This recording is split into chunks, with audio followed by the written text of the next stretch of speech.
What is up, noobs? Welcome back to the channel. We just got done with the Sun and Moon pre-release tournament and actually wound up getting 5th, which was pretty cool actually. I do have a bunch of footage. I got to edit it all together, so that'll probably be out tomorrow if I can get it all done. I'm actually off of work tomorrow because we're going to get hit with a nor'easter, so I pretty much have all night and all morning to edit. But what this video is, I'm just going to go over the deck I actually played at the pre-release. I wound up getting 5th, which isn't too bad. I've never actually played in a tournament before or anything, so it was actually pretty cool. We'll leave this up here off to the side. Let me pull in my light a little bit more. Ooh, almost unplugged it. But yeah, this was actually the promo we got in it, the Passaminian. Passaminian, yeah, that's what they call it. So we got him off the jump, which is actually a really good card for the fling and the team play. Now, team play is really going to only work if you have multiple Passaminians in your deck. So we were running 40 cards. That's what they do for the pre-release. So it's not your typical 60 card deck, but in the packs, I got another Passaminian. So I was actually running 4 Passaminians off the jump that I was able to pick up in the deck. So that right there helped me out tremendously. If I got 3 on the board and then I played the other one, the damage was pretty much, you weren't going to be able to stop that.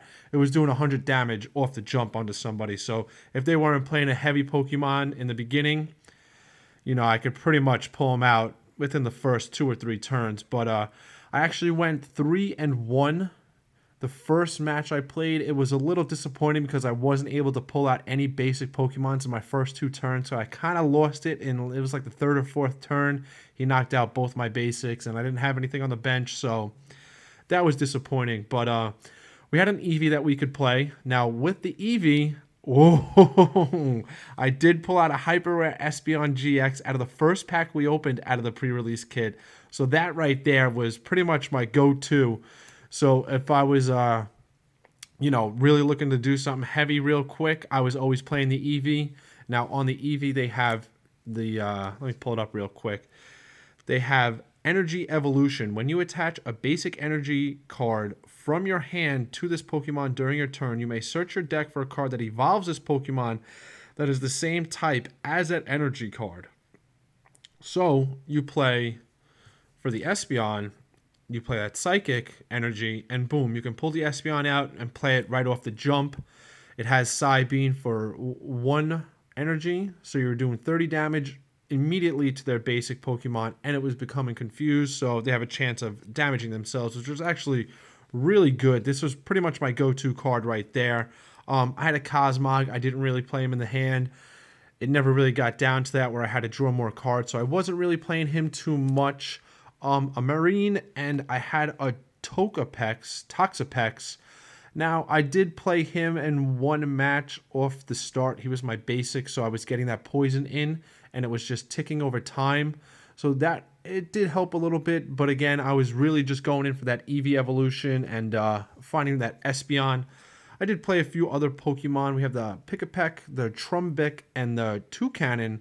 Never actually got this out into play, so it was a little disappointing. I wanted to see possibly that Beak Blast come in, maybe burn him down a little bit, because 100 damage, again, if they're not really playing a heavy GX card or a heavy HP Pokemon, they were pretty much going to be killed in 1 or 2 turns. So I never actually was able to play this evolution, which was a little disappointing.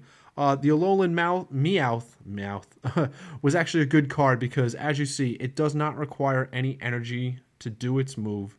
You do Fury Swipes, and it's 10 damage for every heads that you flip. So that, too, you get that in off the jump, and you're able to do some quick damage off the break, which was actually pretty good. And those were pretty much my Pokemon that I played. I was really relying, again, on the Passimians and the Espeon. As usual, there's no reason why I wouldn't. And then I had these other filler Pokemon just in case everything was going downhill. I could pull something else out. But another great card, Great Ball. I had 3 of those that I pulled in. It's look at the top 7 cards of your deck. You may reveal a Pokemon, find it there, and put it in your hand. So again, you play 3 of these. You can pretty much pull any Pokemon you were looking for. So that was working out pretty well. And Nest Ball, Again, if I was short on basic Pokemon on the bench, I could easily just throw this up, find something, play that really easy. Now again, Poison Barb was a very good card. I mean, you play it on your active Pokemon. If it takes damage, the attacking Pokemon is poisoned, so that helped out. I mean, I think I was playing a Lapras or I don't even know what card I was. I don't know what I was playing against. I really got to go look back in the footage and see. But this Poison Barb did help. It was ticking for a lot of damage. Energy Switch wasn't really the best card, but I did use it once in a while to get some energies off the Passimians when they were down on the bench to put up. So it did, it was another filler card. Team Skullgrunt actually helped me out tremendously when I was playing against the Lapras GX. I played that early in the hand, so he had to discard 2 of his energy cards, so he wasn't actually able to do any damage really for about 2 turns. So I was able to eat him away. The Lily was a good card as well. Draw 6 cards in your hand and then 8 in the start if you wanted. And then Professor Kukui, I guess. You draw 2 cards, and then during this, your Pokemon's attack does 20 more damage. So that right there was helping out a lot, too. I was only actually able to pull 1 of these, so whatever. You can only play 1 supporter in your hand at a time, so it was whatever. And I ran with 5 fighting energy, and I had 1, 2, 3, 4, 5, 6, 7, 8, 9, 10, 11, 12, 13 psychic energy, which was a lot. I was kind of always sitting on a lot of energy, which was kind of good, but kind of bad sometimes because I wasn't actually able to find much because my deck was full of energies. But all in all, it actually really worked out really well for me. It was the first match that I kind of took a big hit where I wasn't able to pull out any basic Pokemon. But again, these Passimians, if you guys are playing any pre-releases next weekend, definitely look to grab these in your deck. They're going to work really well. As well as Fling, you can do 30 damage to an opponent's bench Pokemon. So, if they're coming out and they're sitting on a GX card in their bench, you can sit here, play Fling, do some damage to him already off the jump, and when he comes into play, it might help you out a little bit. But again, this Espeon GX pretty much saved the day for me. I was side beaming everything, pulling out the colorless energies. It didn't even matter. I was playing fighting energy on it, and then I was doing psychic. So if they had something that had heavy energy attached to it, I was doing 60 damage plus 30 damage for every energy that they had. So it was pretty much a one-hitter quitter. I did use the Divide, his GX move, 1 time to end an entire match because you can put 10 damage counters on an opponent's Pokemon any way you like. So if you wanted to, you could split it up. You could do anything like that, but I used that real quick at the end to get a kill on, I don't even know what it was, honestly, but that did win us the game 1 round. So this was honestly the deck that I played in the pre-release. Now, it may vary for some of you other guys out there, depending on what promo you get. I was getting the Passimian off the jump, so that did help out a lot, as well as I pulled a bunch of Passimians in my regular packs, so that was pretty good. But again, guys, it might change for you guys, so don't really go based off of this. I was just showcasing what I got 5th in at our tournament, and it was fun.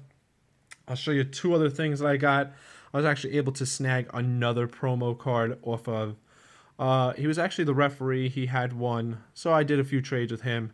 Was able to snag this, and pulled out an Umbreon GX from the 3 packs we got at the end when we completed the tournament. I didn't actually win any prizes, like I said, so that was kind of disappointing. Some other guys walked away with like 7 extra packs on top of the 3, so that was pretty cool. I would have liked to got that, but I think all in all, I pulled some pretty good cards for that day. But stay tuned for tomorrow because I'm going to release some of the footage that I did yesterday. Just got to edit it all together. But again, guys, if you are liking this video, make sure to hit that thumbs up button. If you aren't liking this video, hit that thumbs down, but definitely drop a comment down below. Let me know what you didn't like. And just to let you know, I am building a Volcanion deck because I'm really going to start getting into playing Pokemon TCG a lot more now because this was actually pretty fun. But again, guys, later.